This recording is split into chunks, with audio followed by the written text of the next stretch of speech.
Dear viewers, welcome you all to our show OSA, that is Orthopedic Solution Academy. Hope you all are well during this COVID-19 pandemic situation by wearing masks and keeping distance with each other. Dear viewers, today our topic is the one and only Ilizarov, and the main topic is Ilizarov in foot and ankle deformity, a very challenging topic.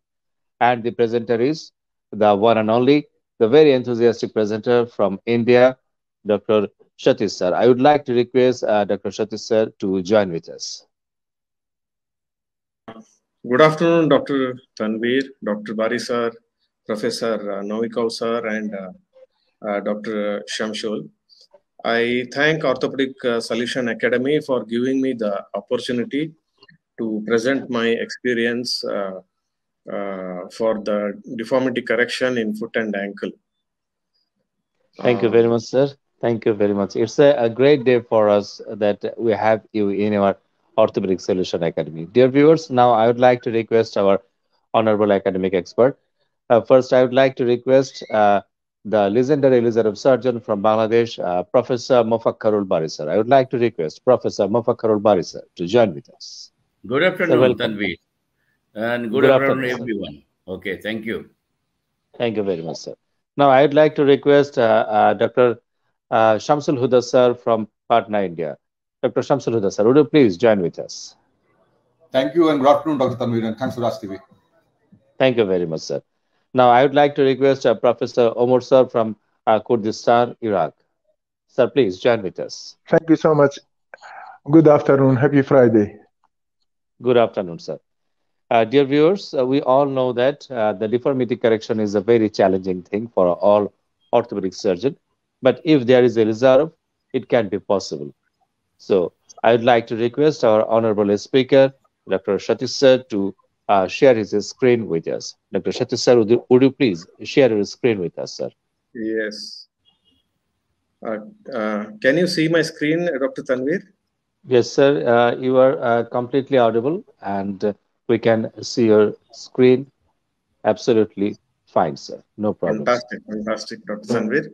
Good afternoon, all the viewers.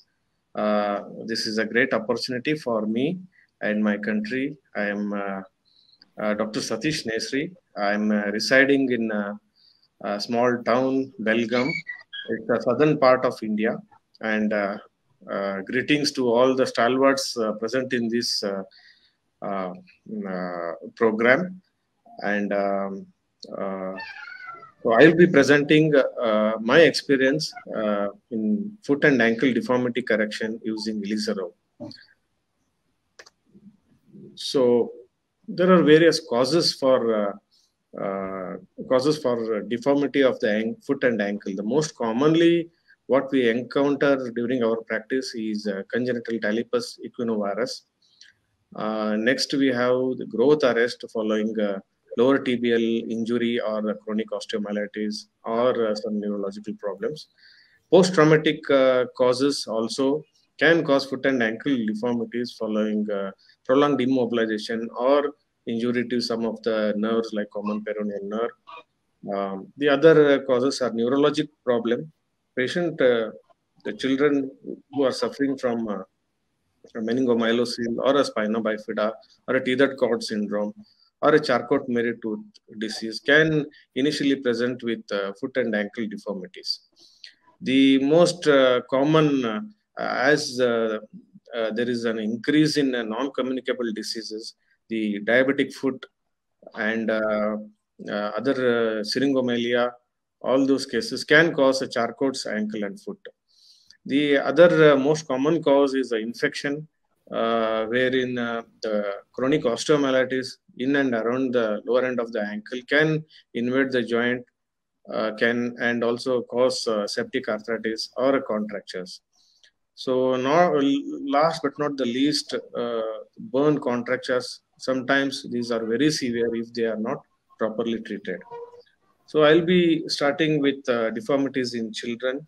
So most commonly we have clubfoot presenting in our clinics. So these clubfoot have the deformities of pronation of forefoot adductors, hindfoot varus, cavus, equinus. we can divide the deformities of the clubfoot into dynamic deformity, which is caused by soft tissues, and the rigid deformities, which are mainly bony. So Ilizarov helps in correction of these both soft tissue and bony deformities. As we know, foot has multiple joints functioning in different directions with different axes of rotation. Whatever the deformity might be, Ilizarov is perfectly a very good instrument in correcting any kinds of deformities on Earth. So it works on distraction, histiogenesis, and Wolff's law. So any, as such, not only for CTEV, any foot and ankle deformities, this can be corrected by Ilizarov technique using an unconstrained frame or a constrained frame. So unconstrained frame, here the deformity correction occurs along the axis of rotation, where the hinges are placed at the axis of rotation. For example, at the ankle joint, the axis of rotation passes from the tip of the medial malleolus to the tip of the lateral malleolus. So here we place the hinge at this axis of rotation, along which the deformity correction occurs. In an unconstrained frame, the ankle joint itself will act as a hinge over which the deformity correction occurs. So there is something known as differential distraction, which is very much essential, even not only CTV, in any foot and ankle deformities. So what is differential distraction? So here we do the rate of distraction is more on one side compared to the lateral side. For example, here in the varus foot, the deformity, the distraction is done more on the medial side than the lateral side, resulting in correcting of the varus deformity. Similarly, the varus of the heel can be corrected by distracting medially more than the laterally, resulting in alignment of the bone. Similarly, the cavus, the correction of the cavus occurs when we distract simultaneously both medial side and lateral side with equal rate. So the indication for Ilizarov in CTV most commonly is a neglected clubfoot. So here I would like to present this patient, 7-year-old boy with such a severe deformity. Patient is literally almost walking over the ankle. For this patient, I did a percutaneous plantar fascia release and a percutaneous tendoachilles release, and with multiple small incisions over the posterior aspect of the ankle. After incising the tendoachilles, forcefully we dorsiflex in order to lengthen. So next, we construct the base tibial ring, 2 tibial rings, and then calcaneal ring is constructed with the help of a half ring, and then forefoot ring is constructed with the help of half ring and 2 wires over the forefoot. The tibial ring and the calcaneal ring, they are connected together with the help of universal hinges, as it is shown in this video. There is a 360-degree rotation at the ankle joint. So this is how the frame is constructed with the help of hinges, and which helps in correcting the deformity. So this is the post-operative video of the same patient, where both the feet has been corrected wonderfully with the help of Ilizarov, and patient is comfortably walking with the plantigrade painless foot. This is another patient, adult patient. So that patient was a child. This is an adult patient of a 19-year-old boy with a bilateral neglected CTEV. He has never taken any treatment. So here I did a open Z lengthening of the tendoachilles. Here you can see the Z lengthening has been done, and the posterior ankle capsulotomy has been done. Flexor hallucis lengthening, Z lengthening is done. And since he had a very stiff equinovarus deformity, I had to do a bony procedure as well in this patient. So I did a dorsolateral wedge osteotomy. I had taken the wedge and then fix the osteotomy side with the help of multiple K wires. So this is at the end of procedure. So much deformity has been corrected. The residual deformities can be corrected gradually with the help of Ilizarov technique. So this is a pictorial representation where this is the amount of wedge needs to be taken in order to correct the foot deformity. So this is X-ray. This is left side. You can see a preoperative X-ray with the varus deformity, and after osteotomy, the varus deformity has been corrected, and the osteotomy has united. So this is the post-operative patient of the same post-operative video of the same patient. Though patient has little bit of valgus and recurvatum at the knee, patient was very happy and he refused treatment for the knee joint.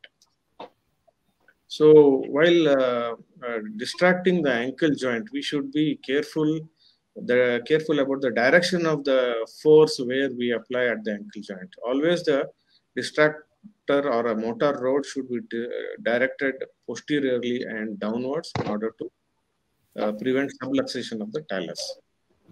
So in all my patients, after doing Ilizarov frame correction, in case of neglected CTV, after frame removal, I do TIBIALIS anterior transfer to prevent recurrence and to prevent the complications of brace compliance.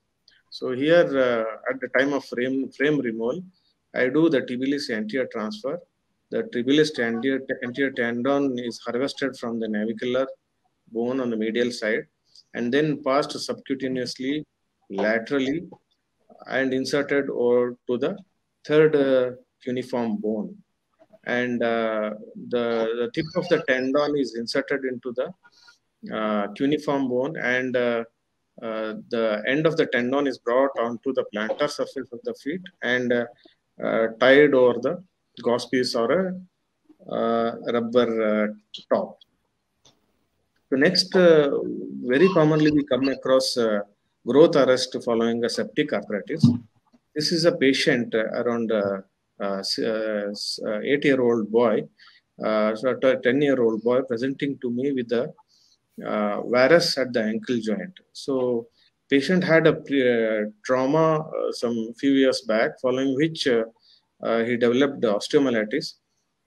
Following incomplete treatment, there was a sequestrum, and almost the lower end of the medial physis was destroyed, resulting in growth arrest and varus deformity. So here you can see the sequestrum, a big sequestrum on the medial side. So after doing the sequestrum, there was a gap, sequestrectomy, there was a gap of about 3 centimeters. So in order to close this gap, we had to do a proximal corticotomy and then bone transport. So at the end of 3 months, a good regenerate formed at the regenerate site, and tibiotalar arthrodesis was obtained. So this is the post-operative range of movement of the child. Child is a very active, hyperactive and very intelligent child. So here you can see the amount of range of movements at the, even though there is ankle arthrodesis, patient is able to do a lot of extraordinary activities. So in this video, you can see even though there is an ankle tibiotalar arthrodesis, so much range of movements are occurring in the other neighboring joints like subtalar joints and other tarsal joints. And this is the second case where the patient presented with medial epiphyseal injury, but there was no means the joint, ankle joint was normal. So I did a Ilizarov application. So here you can see I have applied a juxta-articular hinges in order to correct the deformity. So here the osteotomy was done a little bit above the cora, and you can see the hinges has been placed on the outer aspect of the outer cortex of the fibula. So this helps in gaining little more length when we do the correction. So this is during the distraction phase. Already the bone, nice bone has been formed along with the deformity correction. This is at the end of consolidation. The good bone has been formed and deformity has been completely corrected. So this is how the Ilizarov works. A deformity, whereas deformity of about 45 degrees has been corrected completely to the normal, and the patient is quite happy. So very oftenly we come across a tethered cord syndrome or a previously operated myelomenincocele. This is a patient presenting to me with a foot and ankle deformity, equinovarus, severe stiff equinovarus deformity of the right foot. Patient had a operation for meningocele during the childbirth. So here you can see the multiple broken skin on the plantar aspect. This is very typical of tethered cord or the neurological sequelae, where there is repeated healing and breaking of the skin. So for this patient, I did a TIBIALIS anterior open lengthening, plantar fascia release, and then the applied Ilizarov frame. The residual deformity has been gradually corrected with the Ilizarov. Following the frame removal after the deformity correction, I did a posterior tibial tendon transfer at the time of frame removal. So this is the immediate post-operative patient walking with little bit effort, but this is after 1 year. With the brace, patient is very comfortably walking without recurrence. So coming to the post-traumatic causes, most often we come across open fractures or a severe soft tissue trauma. This patient had a bilateral open tibia fracture where he has taken treatment elsewhere with the external fixator and some form of plastic surgery. Flap has been done. Patient did not walk because of prolonged immobilization and a severe contracture and developed with the right foot and ankle with the severe equinus deformity and cavus deformity. For this patient, I did a percutaneous endoachilles lengthening plantar fascia release and then applied Ilizarov, then started gradual distraction. So this is at the end of 2 months, the deformity has been completely corrected. And this is after the frame removal. Patient immediately, next post-operative day, patient was able to stand on his own feet. The patient started walking after 2 years. This is immediately 2 days after a post-operative. Patient started walking full weight bearing. Patient never walked for 2 years, has started walking after Ilizarov application. This is the beauty of Ilizarov. So next, this is another patient where the patient had a crush injury of both the legs. For right leg, he underwent amputation elsewhere, and left leg he was treated with conventional method, but the patient went into proximal tibia non-union. Patient again, and she never walked for 2 years. Patient presented to me in this manner. Patient also had a common peroneal nerve injury, which was not recognized by the earlier surgeon. So for this patient, I applied Ilizarov, did bone grafting of the proximal tibia with gradual compression of the proximal tibia non-union, which resulted in union. And this is how the ankle looked like with the fixator. Later, I converted this simple fixator to the ortho SCV and gradually corrected the equinovarus deformity. This is a very useful, handy instrument which is very easy to apply. So at the end of 2 months, I could get the plantigrade foot, and after frame removal, I did a posterior tibial tendon transfer. This is how the patient walking. This is the recent video sent by me by the patient. Patient is very happy. He is working in a construction business. with the prosthesis is being fitted on the right leg, and with the left leg, his functions has returned. So he is able to do his activities, daily activities, without any problem.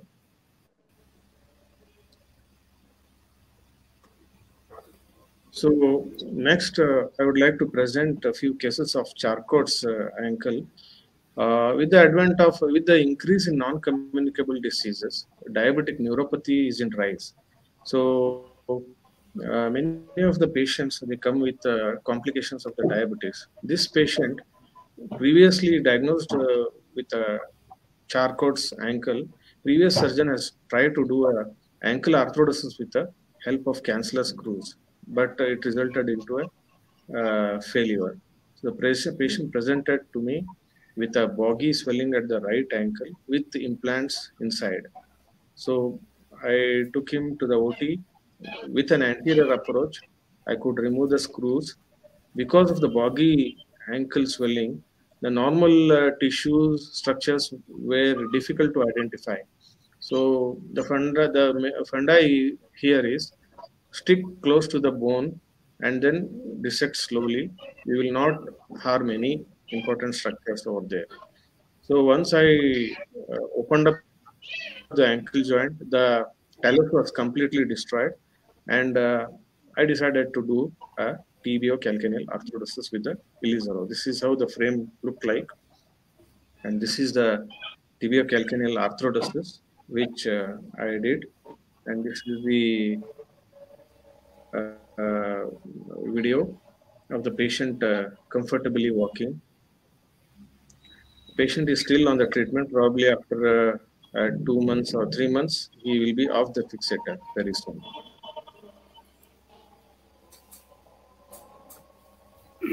This is another patient where the patient had a diabetic neuropathy with infected ankle joint. You can see the lower end of the fibula, that is lateral malleus, was completely destroyed and osteomyelitic, and there was a discharging sinus on the medial side also. The X-ray showed so much destruction of the lateral malleolus and medial malleolus also. So here I excised the osteomyelitic fibula. With the same approach, I was able to debride the lower end of tibia and the upper end of the talus, and then decided to do a ankle arthrodesis. So this is how the X-ray looked like.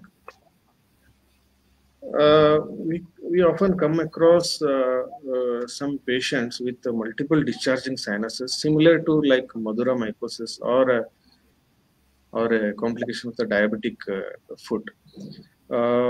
So the conventional treatment here would have been a below-knee amputation. So this patient I consulted Dr. Bari sir, because I was not able to do what I can do, how I can help this patient. So the X-ray showed multiple abscesses in the lower end of tibia and all the foot bones. MRI also confirmed the infection where the lower end of tibia, talus, calcaneum, other tarsal bones were full of pus. Then according to sir's advice, I did a color Doppler.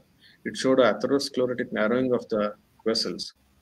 So according to sir's advice, I did a transverse tibial transport with the help of Ilizarov, and immediately after within 3 weeks, the sinuses started disappearing. Though I continued the antibiotics for 6 weeks. So at the end of 3 weeks, you can see a good granulation tissue and all the multiple abscesses, they healed, and patient was pain-free and started walking. So this is another patient who presented with me with proximal tibia open fracture. Plating was done. He came to me with the exposed plate and a lot of pus pouring. In the X-ray, you can see the fibular head is completely absent. At the time of accident, he has the peroneal nerve has been transected, and the plate also, the fracture also got infected. So I had to remove the plate and then apply Ilizarov in this manner. At the end of 3 months, the wound completely healed, but he had a persistent foot drop. So at the time of rim removal, I did a posterior tibial tendon transfer and inserted onto the. I harvested from the medial side, brought it from the lower tibial side, and with another incision on the lateral side, I brought the tendon subcutaneously onto the lateral side and sutured it to the peroneus tertius. Hence, the foot drop has been corrected with the posterior tibial tendon transfer. Last but not the least, I would like to present one of the interesting case, which was treated by this patient had a Burns contracture in the childhood, but she had a Burns contracture of the knee joint as well as the ankle joint. Knee joint was treated previously by one of the general surgeon over there in the local place, but she presented to me with such a severe grotesque deformity of the ankle joint. Almost the calcaneus was touching the lower end of the tibia, and there was a big wound on the anterior aspect. So the X-ray showed almost very severe grotesque deformity, the calcaneum almost touching the lower end of the tibia. And also you can see the pressure ulcer, non-healing ulcer over the anterior aspect of the ankle. So for this patient, I did a posterior, both posterior and anterior approach. Posteriorly, I did tendo-Achilles lengthening, posterior capsulotomy, and anteriorly, I did distal tibial resection, and I had to do a total talus excision because the talus was osteomyelitic. So this is the immediate post-operative picture. Almost around 30 degree of the deformity, 30% of the deformity was corrected, and remaining deformity was deformity correction started by gradual distraction. So this is in the middle of the distraction.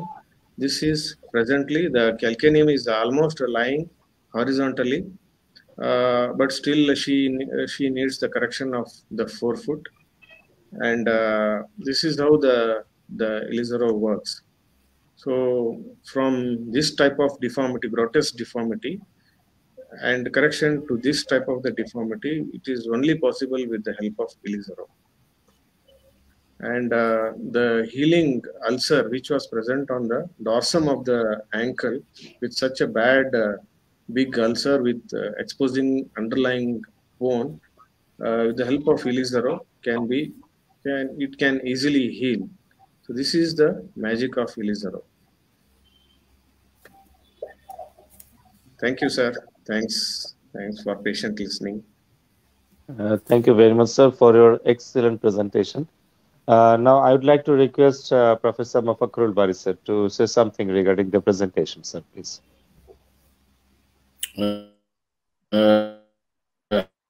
Thank you, Satish. You have shown all the difficult cases. Your blessings. This is our day-to-day life. Yes. So I enjoyed your lecture. Thank you, sir. Thanks a lot, sir. The cases that you have shown, these are the challenging. Yes, these are the challenging cases for the orthopedic surgeons. If you have Ilizarov in your hand, then you can solve all these kinds of difficult problems. And we are getting lots of charcot in the ankle, charcot in the Lisfranc joint, in the forefoot, in the midfoot, in the calcaneum. And the bones are so bad, in diabetic foot. Only the Ilizarov technique, you cannot put, if you see the literature, you cannot put any kinds of screws and plates. And these biocompatible thin wires with Ilizarov nicely works in case of all these charcoals and diabetic foods. And the case that you have shown, I still remember, you have done the transverse TTT and then multiple sinuses, and today I have seen the result. This is the beauty of Ilizarov. Yes. Thank you very much. Thank you very much. And the another thing is very important. Even the big ulcers, what I'm looking in my hospital, general surgeons, they're working with the diabetic food care, but they are importing all the time. And whenever they're getting big ulcers, they're referring to me. Because with this Ilizarov, very big ulcers, when you are applying Ilizarov, gradually, day by day, you are getting good, granulation tissue, and it is squeezing all the time. And as a result, we are getting very fantastic result in case of all this diabetic Charcot neuroarthropathy. Otherwise, you cannot help. You should have to go for amputation sequentially.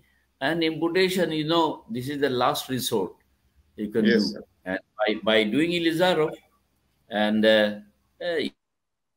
you have you have sort of boggy soiling. These are also the cases for Ilizarov. So thank you very much, Satish. Thank you again. Hope to see you again. All the best. Yes. Thank you, sir. Yes. Thank you very much, sir, for sharing your knowledge with us. Now, I'd like to request Dr. Shamsul Huda, sir, to say something regarding the presentation, or if you have any questions to Satish, sir. Thank you, Dr. Tanvir. Thanks, Nesari, sir, for coming in this platform, and thanks for showing us legendary cases, variety of cases. We have so many neglected cases in our society, but they went unrecognized and they end up amputation. But once we have Ilizarov and a good knowledge and with experience such as like you, we can do magic with Ilizarov, as rightly said by Bali, sir. Yeah. Thank you. Thanks a lot, Dr. Shamsul. Thanks a lot, Orthopedic Academy, for giving me opportunity. Yes, sir. Thank you very much, sir. Sir, I would like to ask you a question. I would like to ask about the transverse tibial technique. Sir, would you please tell something about these things, sir? Because of I think this is a very interesting thing that the young surgeons will learn from you, sir. You are asking me, Dr. Tanvir? Yes, sir, please. Yeah, there are different techniques for doing a transverse tibial osteotomy.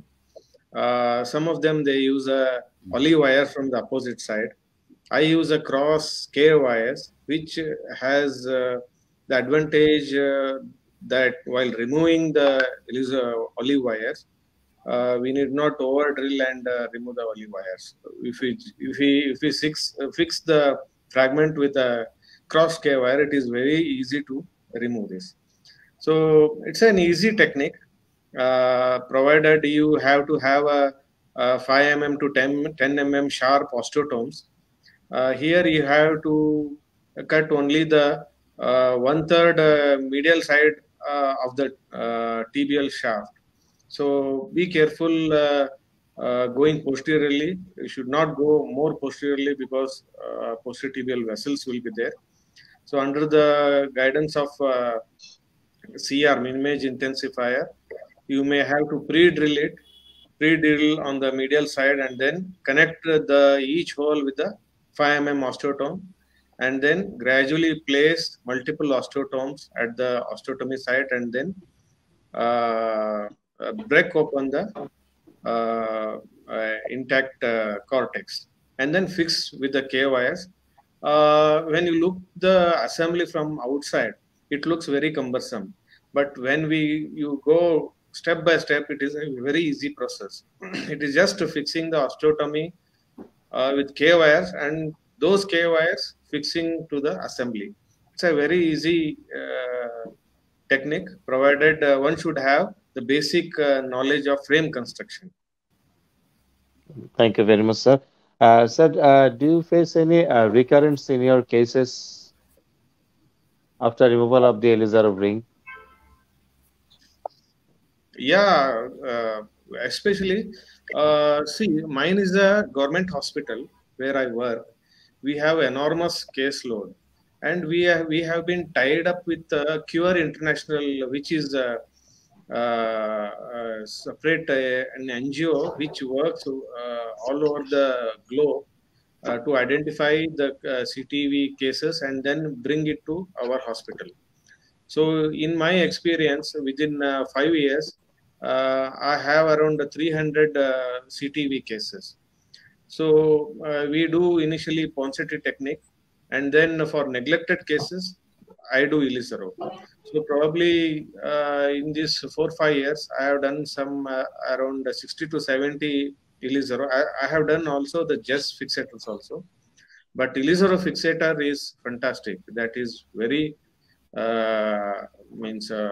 reliable and adaptable and very easy to apply. So after removal of the Ilizarov frame in a CTV, most of them, the patient, if they don't wear the brace properly, the recurrence is very common. So most of the patient, like usually the recurrent CTV or neglected CTV, they occur in an walking child. So walking child never wears braces in our side. So in order to, the recurrence is mainly because of soft tissue tendon involvement. So if you do combine the frame removal along with the tendon transfers, the recurrence rates comes down drastically. Till now, since I started doing this technique, I have never encountered any recurrence of the CTV following a frame removal in case of neglected cases. Oh, that's a great thing, sir. Thank you very much, sir, for sharing your knowledge. Now, I would like to request Professor Omar, sir, from Kurdistan, Iraq. Sir, would you please share your experience regarding the presentation, sir? Thank you so much. I would like just to congratulate him. Really, we are facing a lot of such complicated and difficult cases which will be resolved by Ilizarov frame and Ilizarov principles. Congratulate for him. Thank you so much. Thanks a lot, Omar, sir. Thank you very much, sir. It's a great day for us, dear viewers. Definitely, we will learn many things from our seniors and from our legendary professors, and so that we produce these things, the Orthopedic Solution Academy. And I would like to thank Rajtv for helping us to arrange this type of academic program, and definitely Renata Pharmaceuticals Bangladesh Limited for sponsoring our program. I am Dr. Anterior saying bye-bye today, and hope we will meet you in the coming Friday with another magical Ilizarov topic. Till then, I would like to say bye-bye to all of you. Bye-bye. Okay, bye-bye. Thank you so much. Goodbye. Bye-bye, sir. Goodbye. Bye-bye. Goodbye. You are Goodbye. watching Rajtv, Jagorone, Bangladesh. Please subscribe our channel.